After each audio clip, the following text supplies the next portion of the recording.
नमस्ते, कैसे हैं आप लोग? Practical FAQs under GST issued by ICI.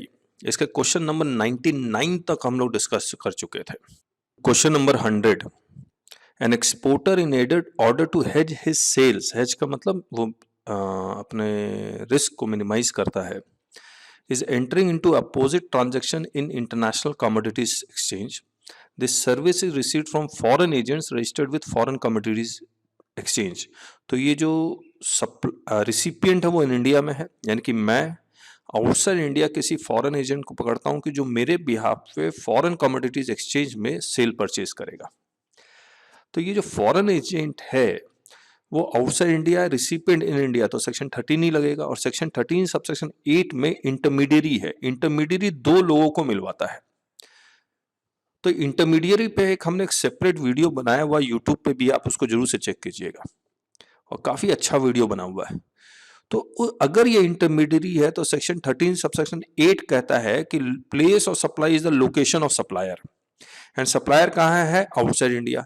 तो हमने यहाँ लिखा है supplier is outside India, that is the foreign agent. Place of supply will also be outside India because as per section 13 subsection 8, place of supply is the location of supplier. Recipient is in India. तो क्योंकि supplier outside India, place of supply outside India, no GST, no GST. अभी मैं पढ़ूंगा इसका answer. इसके बाद एक और है कि जीएसटी अगर लगता तो क्या डेरिवेटिव के सेल परचेज पे जीएसटी लग सकता है?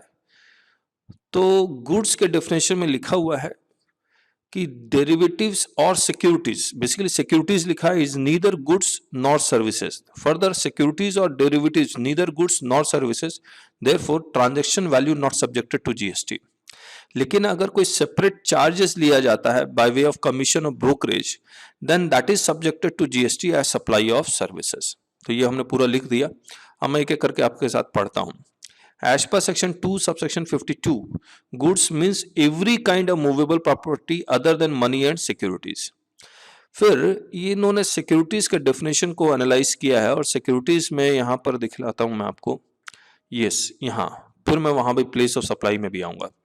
Whether a derivative is included within the meaning of securities in section 2 subsection 101 of CGST Act, and whether derivatives are liable to GST. Derivatives are included in the definition of securities under section this. Derivative includes this लिखा हुआ है और definition of derivative in this is inclusive definition. तो basically जो हमने यहाँ पढ़ा था, कहाँ definition of goods और services, goods में goods means every kind of movable property other than money and securities, other than money and securities. तो securities में derivative भी आता है। तो goods derivative is neither goods nor services. अब आगे देखते हैं। फ्रॉम द अबव, अब देखिए, however if some service charges और सर्विस फीस और डॉक्यूमेंटेशन फीस और ब्रोकिंग चार्जेस और सच लाइक फीस और charges are charged, the same would be considered for provision of service and chargeable to GST. तो यही चीज हमने शॉर्ट में, बहुत शॉर्ट में यहां लिख दिया। बट कमीशन ऑन सेल और purchase of securities subject to GST as supply of services. अब प्लेस ऑफ सप्लाई में आते हैं। It is pertinent to analyse, अभी ये एजेंसी सर्विसेज है, इसको हम लोग को एनालाइज करना पड़ेगा। तो it is pertinent to analyse the charges given to agents of international commodities exchange. This is relevant because of the question whether GST is to be paid on reverse charge basis if it amounts to import of service. The same is analyzed as below. अब import of services के लिए ये import of service नहीं है। Import of service तब होता है when place of supply is in India and this place of supply is outside India. तो ये इंपोर्ट ऑफ सर्विस तो नहीं है। Agency services are covered in the definition of intermediary, which means a broker, an agent और any other person by whatever name called, who arranges or facilitates the supply of goods or services or both or securities between two or more person, but does not include a person who supplies such goods or services or both or securities on his own account. अब देखिए आगे बताते हैं आपको। ये import और service मैं आपके साथ डिस्कस कर ही चुका हूं, तो इंपोर्ट नहीं है। सेक्शन 13 सबसेक्शन 8 बता ही चुका हूं कि लोकेशन ऑफ सप्लायर, क्योंकि outside India, place of supply भी आउटसाइड इंडिया होगा। बाकी पैरामीटर ये सब लिखा हुआ है, इसलिए ये इंपोर्ट और सर्विस नहीं है। बस इतना ही तो करना था। अब आगे आते हैं सेक्शन क्वेश्चन नंबर 101। काफी इंटरेस्टिंग है ये। देखिए कोई बाहर का एक्टर इंडिया आता है और एक्टिंग उक्टिंग करता है या एंटरटेनमेंट प्रोग्राम करता है, सिंगिंग शो करता है, तो क्या इसको इम्पोर्ट ऑफ सर्विस मानेंगे या नहीं मानेंगे? तो देखिए इसको हम लोग कहेंगे NRTP, non resident taxable person. उसको जीएसटी में रजिस्ट्रेशन लेना पड़ेगा और काम करे और निकल ले। तो इसमें इम्पोर्ट और सर्विस तो नहीं होगा। जरा पढ़ते हैं। An actor who is non resident and is not registered in India but an Indian citizen, तो सिटीजनशिप कुछ भी हो, उससे कोई फर्क नहीं पड़ता, comes to India for 90 days and provide services in India for an entertainment programme, whether the same should be considered as import of services। तो सिर्फ एक्टर ही क्यों, क्रिकेटर, एक्टर, स्पोर्ट्समैन कोई भी हो और बाहर के हैं, नॉन रेजिडेंट है और इंडिया आके खेलते हैं, तो उसको जीएसटी में टेम्पोरी बेसिस पे रजिस्ट्रेशन लेना पड़ेगा और फिर उनको जीएसटी कलेक्ट करना होगा, गवर्नमेंट को देना पड़ेगा, एडवांस देना पड़ेगा। ये सब जो एनआरटीपी का, कैजुअल टैक्सेबल पर्सन का पूरा जो प्रोसीजर है वो फॉलो करना पड़ेगा। As per section 2 subsection 77, an RTP means any person who occasionally undertakes transactions involving supply of goods or services or both, whether as principal or agent or in any other capacity, but who has no fixed place of business or residence in India. As such, the actor will be treated as NRTP and shall be liable for compulsory registration under section this. Further, as defined in this, in the instance case, the actor being required to take compulsory registration in India, the location of supplier shall be in India. Hence, the supply of service by the actor will not fulfill the condition of section this to be an import of service. तो ये simply a normal supply ही होगा, या तो interstate यानी कि IGST लगेगा या C+S लगेगा, डिपेंडिंग वो इंडिया में एनआरटीपी की तरह रजिस्ट्रेशन लेने के बाद किसको सर्विस, किस स्टेट में सर्विस सप्लाई कर रहा है, सेम स्टेट में कर रहा है, उसके ऊपर सब कुछ डिपेंड करेगा। Thus the supply will not be treated as import of service.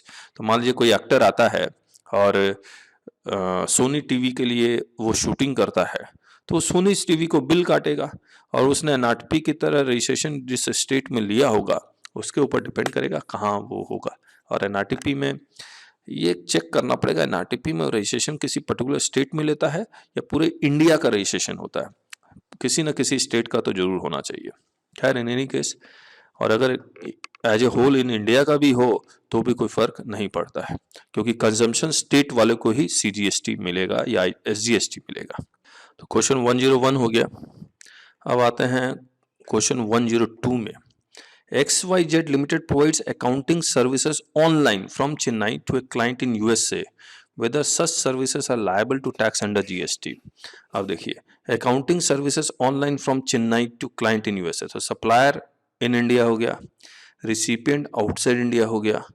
अब इसमें default rule लग जाएगा सेक्शन 13 का, जिसमें ये कहता है कि place of supply is the address which is recorded of the recipient. तो वो client in US से है और बाकी फॉरेन एक्सचेंज ये सब में आ रहा है तो एक्सपोर्ट ऑफ सर्विस कहलाएगा।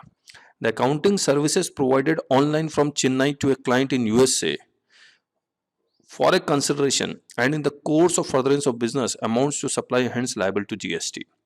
With respect to place of supply of services, section 13 subsection 2 of the IGST Act is the section that needs to be referred। और जो हमने बताया, और इसमें place of supply being USA, it is an interstate supply and export of service. It will be a zero rated supply provided it satisfies the following prescribed conditions।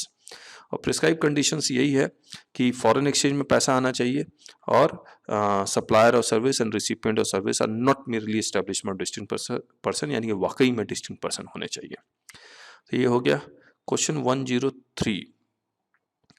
Mr. X Limited is in the business of providing support services, that is जो हम लोग outsource करते हैं, accounting का outsourcing है या फिर data analysis का आउटसोर्सिंग है, एडमिनिस्ट्रेटिव आउटसोर्सिंग है, पेपर बेसिकली डेटा आउटसोर्सिंग है, management, accounting and processing of transaction, operational administrative assistant services from taxable territory to a clients located in non taxable territory. तो similar question हो गया।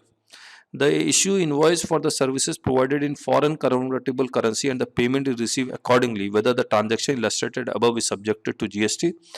Similar है, again it is a supply of service, it is export of services, और जो हमने ऊपर किया था वैसा ही है। तो बाकी वो सब कुछ सेम है, तो मैं इसको दोबारा रिपीट नहीं कर रहा हूँ, आप ये सब पढ़ लीजिएगा।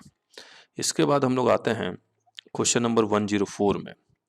Whether the services of an intermediary located in India तो सप्लायर इंटरमीडियरी है, लोकेटेड इन इंडिया है, सेक्शन 13 सबसेक्शन 8 लग जाएगा। Place of supply will also be in India, तो ये भी जीएसटी लगेगा, तो एक्सपोर्ट नहीं माना जाएगा। तो इस पर काफी ज्यादा बहस होती है कि ये इंटरमीडियरी है या नहीं है, क्योंकि अगर इंटरमीडियरी मान लिया गया तो जीएसटी लग जाएगा, इंटरमीडियरी नहीं माना गया तो एक्सपोर्ट और सर्विस हो सकता है। तो an intermediary cannot alter the nature or value of supply which he facilitates on behalf of the principal। तो ये इंटरमीडियरी का डेफिनेशन एक तरह से दिया हुआ है, और आपको मैं फिर से दोबारा बता रहा हूँ, इंटरमीडियरी का वीडियोस आप जरूर से देखिए, उससे आपको एकदम क्लियर कट आइडिया लग जाएगा। अब इसमें जो टेबल दिया हुआ वो बहुत इंटरेस्टिंग है, देखिए।